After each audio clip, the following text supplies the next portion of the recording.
Item ఏది అయినా try చెయ్యి ఆచి చికెన్ మసాలా. ఆచి చికెన్ మసాలా.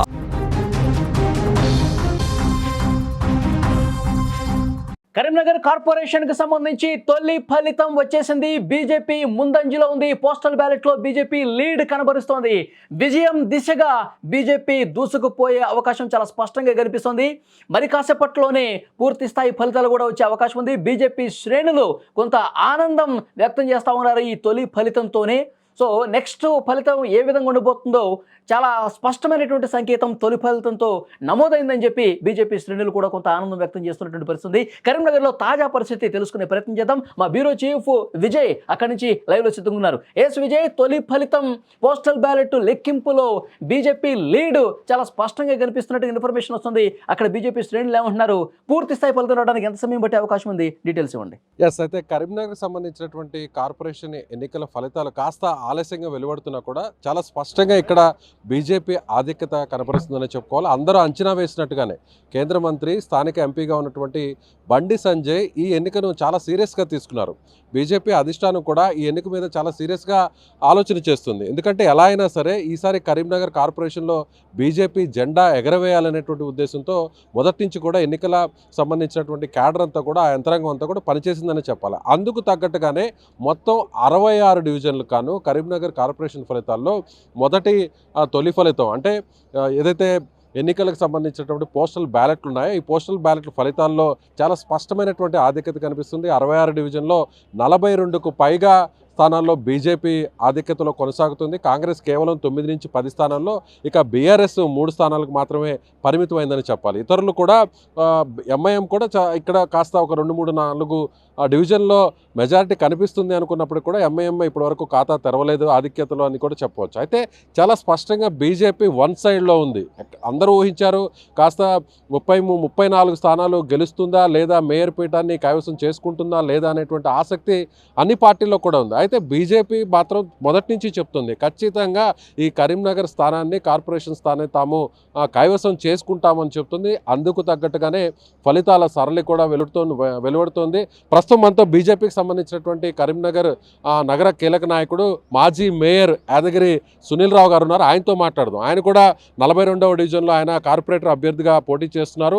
ప్రస్తుతం ఆయన ఏదైతే ఎన్నికల కౌంటింగ్ సెంటర్ నుంచి బయటకు వచ్చారు, ఆయనకు కూడా చాలా స్పష్టమైనటువంటి ఆధిక్యత కనిపిస్తుంది. నేను పూర్తి స్థాయిలో మెజార్టీ సాధిస్తాను, ఇక గెలుపు ప్రకటన రావడమే ఆలస్యం అంటే ఆయన నేరుగా కౌంటింగ్ హాల్లో నుంచి బయటకు వచ్చారు. సో ట్రెండ్స్ ఎలా ఉన్నాయో కనుక్కునే ప్రయత్నం చేద్దాం. నమస్తే అండి. సో సునీల్ రావు గారు ఏం చెప్తారు? ఇప్పుడు బీజేపీ 42 స్థానాలకు పైగా లీడ్ కనిపిస్తుంది మనకి పోస్టల్ బ్యాలెట్లో. సో నెక్స్ట్ వచ్చేటువంటి రిజల్ట్ కూడా అలాగే ఉండే అవకాశం ఉందంటారా? మేము మొదటి నుంచి కూడా చెప్తా ఉన్నాం ఒకటి, కరీంనగర్ నగర ప్రజలు ఈసారి స్పష్టమైన వైఖరి తీసుకున్నారు. ఎందుకంటే ఈ కరీంనగర్ నగరంలో అభివృద్ధి కొనసాగాలి. గత 6.5 సంవత్సరాలుగా బండి సంజయ్ కుమార్ గారి నాయకత్వంలో స్మార్ట్ సిటీ కావచ్చు, అమృత్ కావచ్చు, రకరకాల 100 కోట్ల 1000 కోట్ల రూపాయలు తీసుకొచ్చి కరీంనగర్ నగరాన్ని ఏ విధంగా అభివృద్ధి చేసినారో ఆ అభివృద్ధి అంతా కొనసాగాలంటే బీజేపీతోనే సాధ్యం అని చెప్పి ప్రజలు స్పష్టంగా నమ్మారు.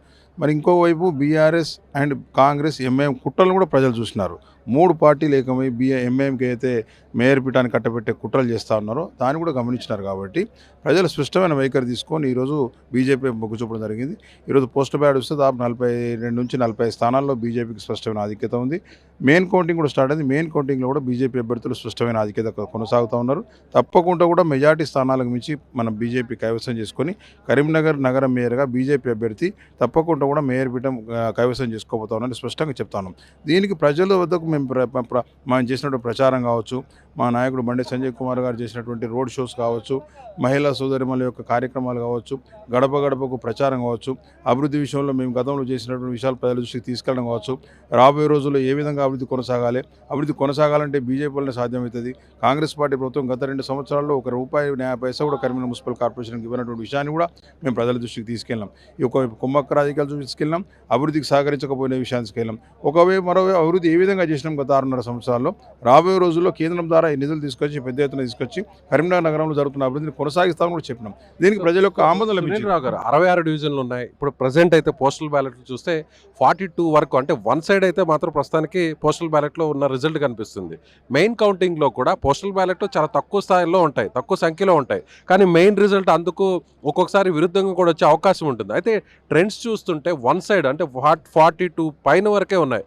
సో రాబోయేటువంటి తుది ఫలితాల్లో ఎన్ని డివిజన్లు మీరు గెలిచే అవకాశం ఉందని అంచనా ఉంది? మేము మొదటి నుంచి చెప్తున్నాం, మెజార్టీ మార్కును దాటుతాం, తప్పకుండా కూడా 35 స్థానాల పైచులు గెలుస్తాం అని మేము మొదటి నుంచి కూడా చెప్తున్నాం.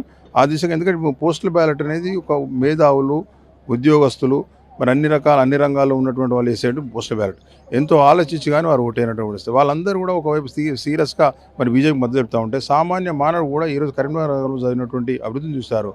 ప్రతి ఒక్కరు కూడా అభివృద్ధిని కొనసాగింపు చేయాలనే ఆలోచనతో బీజేపీకి మద్దతు చేసినారు. మేము తీసుకునే వాళ్ళ అభివృద్ధి నినాదమే. ఈ ఎన్నికల్లో బండి సంజయ్ గారు తీసుకునేది అభివృద్ధి నినాదం. అభివృద్ధిని కొనసాగించాలి, కరీంనగర్ నగరం యొక్క గొప్పతనాన్ని ఇంకా ముందుకు తీసుకెళ్లాలి. ఈరోజు కాంగ్రెస్ పార్టీ నుంచి ₹1 న్యాయ పైసలు లేదు, అభివృద్ధి కుంటుపడ్డది గత 2 సంవత్సరాల నుంచి. బీఆర్ఎస్ పార్టీ అక్కడ కేంద్రంలో లేదు, రాష్ట్రంలో లేదు, వాళ్ళకి ఓటేసినా కూడా అభివృద్ధి చేసే పరిస్థితి లేదు. కాబట్టి అభివృద్ధి చేయాలంటే, అభివృద్ధి కొనసాగాలంటే భారతీయ జనతా పార్టీ అభివృద్ధిని గెలిపించండి, తప్పకుండా నిధులు తీసుకొచ్చే బాధ్యత నాది అని చెప్పి బండి సంజయ్ కుమార్ గారు చెప్పడం వల్ల ప్రజలు పూర్తిస్థాయిలో విశ్వసించారు. దానికి నిజంగా ఈరోజు ఫలితాలు రాబోతున్నాయని చెప్పి తెలియస్తాం. సో అదేవిధంగా ఒకవేళ హంగ్ వస్తే, అంటే మ్యాజిక్ ఫిగర్ 66లో 34 స్థానాలు ఏ పార్టీ అయినా కైవసం చేసుకోవాలి. ఒకవేళ బీజేపీ కైవసం చేసుకుని ఒకవేళ రానివ్వటువంటి పక్షంలో మ్యాజిక్ ఫిగర్కి ఆ దగ్గరగా ఆనుకున్నటువంటి పరిస్థితుల్లో క్యాంప్ పాలిటిక్స్ ఏమన్నా స్టార్ట్ అయ్యే అవకాశం ఉందా? మీకు సంబంధించినటువంటి కార్పొరేటర్లను కరీంనగర్ నుంచి వేరే ప్లేస్కి ఏమన్నా తరలించే ఛాన్స్ ఉందంటారు? ఇప్పుడు క్యాంపు రాజకీయాలు కాదు, గెలిచినటువంటి అభ్యర్థులందరూ ఒక చోట ఉండడం అనేది ఒక ఆనవాయితీ. ఎందుకంటే 2 రోజుల తర్వాత మేయర్ ఎలక్షన్ ఉంటుంది, డిప్యూటీ మేయర్ ఎలక్షన్ ఉంటుంది. అందరి మధ్యలో ఒక సఖ్యత ఏర్పడడానికి, అందరం కలిసి ఉండడానికి, పార్టీ అధిష్టాన్ని తీసుకుని నిర్ణయానికి అందరూ కట్టుబడి ఉండడానికి ఆ విధంగా ఒక చోట ఉంటాం. మాకు 99.9% పూర్తి ఆధిక్యత వస్తుందని మా నమ్మకం ఉంది. ఒకవేళ ఏమైనా మెజార్టీ మార్కు కొట్టిన స్థితి మాకు చాలామంది లైక్ మైండెడ్ పీపుల్ గెలిచిన వాళ్ళు తప్పకుండా మా వైపు వస్తారు. మాకు ఆ పరిస్థితి వస్తుందని అనుకోవడం లేదు. ఒకవేళ వస్తే మాత్రం చాలామంది కూడా బయట నుంచి మద్దతు ఇచ్చేవాళ్ళు ఉన్నారు, వాళ్ళ మద్దతు కూడా తీసుకుంటాం. వారి సహకారంతో కరీంనగర్ నగరంలో మేయర్ పీఠం కవసం తీసుకోవడం జరుగుతుంది. సో ఓకే, అదేవిధంగా వేరే పార్టీలు కూడా, అంటే ఇక్కడ పోటీ బీజేపీ కాంగ్రెస్ మధ్య ఉంది. బీఆర్ఎస్ ఇప్పుడు వచ్చేటువంటి స్థానాలను బట్టి కూడా బీఆర్ఎస్ ఒకవేళ ఎట్లాగూ గెలవనటువంటి పరిస్థితి వస్తే అప్పుడు బీఆర్ఎస్ బీజేపీకి సపోర్ట్ చేస్తుందా అనేటువంటి ఒక అంచనా కూడా రాజకీయ విశ్లేషణలో కనిపిస్తుంది. అలాంటి పరిస్థితి ఏమైనా ఉండబోతుంది? ఇప్పుడు నేను ఎవరి పేరు తీసుకోదలుచుకోలేదు, ఎందుకంటే భారతీయ జనతా పార్టీ ప్రజల మద్దతుతోటి మెజార్టీ సీట్లు గెలుస్తున్న పూర్తి విశ్వాసం ఉంది. ఒకవేళ మీరు అన్నట్టుగా 1-2 సీట్లు ముందు తగ్గితే మాకు లైక్ మైండెడ్ ఎవరైతే భారతీయ జనతా పార్టీ పట్ల విశ్వాసం ఉన్నవాళ్ళు, భారతీయ జనతా పార్టీ మా సంజయ్ కుమార్ గారి నాయకత్వం పట్ల విశ్వాసం ఉన్నవాళ్ళు, మరి కేంద్రం ద్వారా కరీంనగర్ అభివృద్ధి కొనసాగాలని ఆలోచించే వాళ్ళు, అభివృద్ధి గెలిచిన డివిజన్లలో వారి డివిజన్లలో కూడా అభివృద్ధి కావాలనుకునే వాళ్ళు తప్పకుండా కూడా భారతీయ జనతా పార్టీ వైపు వస్తారు. వారి మద్దతు తీసుకుంటాం. తప్పకుండా కూడా మాకు మెజారిటీ వచ్చినా కూడా, ఒకవేళ మెజారిటీ వచ్చినా కూడా మా వైపు కలిసి వచ్చాలని తీసుకుంటాం. ఒకవేళ మెజారిటీ 1-2 సీట్లు కూడా తప్పకుండా వారి మద్దతు స్వీకరిస్తాం. వారికి కూడా వారి డివిజన్లలో రేపొద్దున భవిష్యత్తులో అభివృద్ధి కార్యక్రమాలు చేపట్టాలంటే కూడా నిధులు అవసరం. ఈరోజు నిధులు లేమితో గత 2 సంవత్సరాలుగా అభివృద్ధి అంతా కుంటుపడిపోయిన పరిస్థితి. కాబట్టి కాంగ్రెస్ పార్టీ వాళ్ళు చెప్తున్నారు మరి నిధులు లేవు, నిధులు ఇచ్చే పరిస్థితులు ఏం చెప్తా ఉన్నారు. మరి నిధులు రావాలంటే మా మంత్రి గారు, కేంద్ర మంత్రి గారు బండి సంజయ్ కుమార్ గారు కేంద్రం నిధులు తీసుకొస్తామని హామీ ఇచ్చినారు. తప్పకుండా కూడా వారు గెలిపించిన డివిజన్ ప్రజల కోసం, వారి డివిజన్ అభివృద్ధి కోసమైనా మాతో కలిసి వస్తారని ఆశిస్తా ఉన్నాం. సో అదేవిధంగా ఎక్స్ అఫీషియో మెంబర్స్ ఓటింగ్ కూడా చాలా కీలకం కాబోతుంది. సో ఎక్స్ అఫీషియో మెంబర్స్గా ఎవరు ఉండబోతున్నారు? ఇప్పటివరకు అయితే 3 ఎక్సెప్షన్ మెంబర్స్ ఉన్నారు. కరీంనగర్ పార్లమెంట్ సభ్యునిగా సంజయ్ కుమార్ గారు, మానకొండ ఎమ్మెల్యే గారు, కరీంనగర్ ఎమ్మెల్యే గారు. మా ఎమ్మెల్సీలు కూడా 2 ఉన్నారు. వారు కూడా కరీంనగర్లో తీసుకుంటారనే ఆలోచన పార్టీ చేస్తూ ఉంది. పార్టీ నిర్ణయిస్తే మాకు 3 ఎక్సెప్షన్ మెంబర్లు అవుతారు. దానికి అనుగుణంగా 71 మంది మ్యాజిక్ ఫిగర్ అవుతుంది. మ్యాజిక్ ఫిగర్ 71లో 36 మ్యాజిక్ ఫిగర్ అవుతుంది. దానికి అనుగుణంగా 36 కంటే మేము ఎక్కువ సంఖ్యను సేకరించుకుంటాం. తప్పకుండా కూడా మేయర్ పీఠం కైవసం చేసుకుంటాం. నేను మేయర్గా దిగిపోయే రోజు కూడా చెప్పాను, తప్పకుండా భారతీయ జనతా పార్టీకి భవిష్యత్తు ఉన్నది, భారతీయ జనతా పార్టీ మేయర్ వస్తుంది. ఆ విధంగా భారతీయ జనతా పార్టీ ఆధ్వర్యంలో కరీంనగర్ నగరంలో ఏదైతే ఆగిపోయిన అభివృద్ధి, గత 2 సంవత్సరాల నుంచి ఆగిపోయిన అభివృద్ధి, కేంద్రం నుంచి వచ్చే నిధులు తప్పితే రాష్ట్రం నుంచి 1 50 నిధులు రావడం లేదు. పనులన్నీ ఆగిపోయినాయి. కేంద్ర ప్రభుత్వం ప్రకటించిన వాటికి తప్పకుండా నిధులు వస్తూ ఉన్నాయి. అదేవిధంగా నగరంలో ఆగిపోయిన పనులు కూడా ప్రారంభించాలన్నా, ఇవి చాలా గ్రామ పంచాయతీ కొత్తగా కలిపినారు. చాలా శివారు కాలనీస్ ఉన్నాయి. ఆ కాలనీస్ అభివృద్ధి చెందాలన్నా, నగరం నడిమధ్యలో ఏమైనా చిన్న సమస్యలు ఉంటే పరిష్కారం కావాలన్నా కూడా తప్పకుండా కూడా భారతీయ జనతా పార్టీ వల్ల సాధ్యం. కాబట్టి మేము అందరూ సహకారం తీసుకుంటాం. మేయర్ అభ్యర్థి ద్వారా నగరాభివృద్ధికి తోడ్పడతామని తెలుసు. సో మీ డివిజన్కి సంబంధించి, మీది 42వ డివిజన్, మీరు కూడా కార్పొరేటర్ అభ్యర్థిగా బీజేపీ పార్టీ నుంచి పోటీ చేస్తున్నారు. సో మీ డివిజన్కి సంబంధించిన రిజల్ట్ ఎలా ఉంది? ఇప్పుడు మొదటి రౌండ్ 1000 ఓట్లు మాత్రం లెక్కించినారని చెప్పి నేను తెలుసుకున్నాను. ఆ 1000 ఓట్లలో దాదాపుగా 800 పైచీల కోట్లు నాకు రావడం జరిగింది. దాదాపుగా ఇతరుల మీద దాదాపు 750-800 ఓట్ల మెజార్టీ మొదటి రౌండ్లో నాకు ఉన్నట్టుగా సమాచారం ఉంది. తప్పకుండా విశ్వాసం ఉంది నా డివిజన్ ప్రజలు. నేను 5వసారి మున్సిపల్ కార్పొరేటర్గా గెలుపొందడం. 5 సార్లు కూడా నా డివిజన్ ప్రజలు ఎక్కడ నిల్చున్నా కూడా అక్కడ ప్రజలు ఆదరిస్తూ ఉన్నారు. గత ఎన్నికల్లో కూడా కరీంనగర్ నగరంలో హైయెస్ట్ మెజార్టీతో గెలిచినటువంటి చరిత్ర నాకు ఉంది.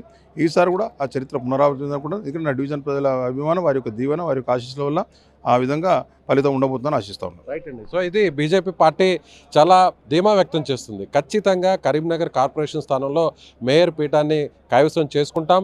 సో ఇప్పుడు ట్రెండ్స్ ఉన్నట్టుగానే ట్రెండ్స్కు తగ్గట్టుగానే ఆ మెయిన్ కౌంటింగ్ ఏదైతే తుది ఫలితం కూడా బీజేపీకి వన్ సైడ్ మెజారిటీ వచ్చేటువంటి అవకాశాలు చాలా స్పష్టంగా ఉన్నాయి. ఎందుకంటే బండి సంజయ్ ప్రధాన అజెండాగా, బండి సంజయ్ చేస్తున్నటువంటి అభివృద్ధి అజెండాగానే ఇక్కడ ఫలితం రాబోతుందనేది బీజేపీకి సంబంధించిన నాయకుడు మాజీ మేయర్ సునీల్ రావు చెప్తున్నారు. అదే కరీంనగర్లో ఉన్నటువంటి తాజా పరిస్థితి. Thank you very much Vijay. మొత్తానికి బీజేపీ శ్రేణులు అయితే చాలా స్పష్టంగా చెప్తా ఉన్నారు, ఆధిక్యం మాకే చాలా క్లియర్గా కనిపిస్తుందని చెప్తున్నారు.